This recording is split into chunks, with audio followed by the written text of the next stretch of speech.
Timbog ang isang individual matapos isinagawa ang manhunt Charlie operation ng mga tauhan ng Carmen Municipal Police Station sa Davao del Norte nito lamang ika-21 ng Pebrero taong kasalukuyan.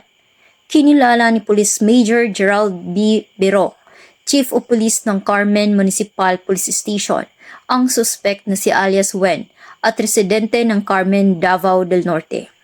Ayon kay Police Major Biro, naaresto ang suspect sa bisa ng warrant of arrest na inihain ng 11th Judicial Region, Branch 34, Panabo City, Davao del Norte, na pinagsanib puwersa ng 2nd Davao del Norte Provincial Mobile Force Company.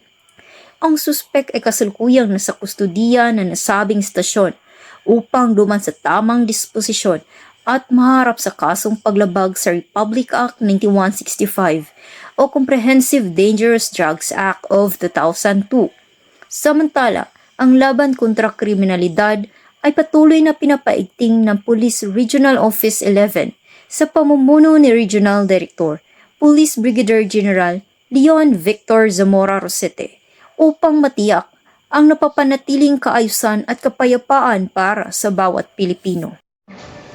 Mula dito sa Police Regional Office 11, ako ang inyong PNN correspondent, Patrolwoman John Mary Joy Rupin, alagad ng batas, tagataguyod ng Balitang Pulis.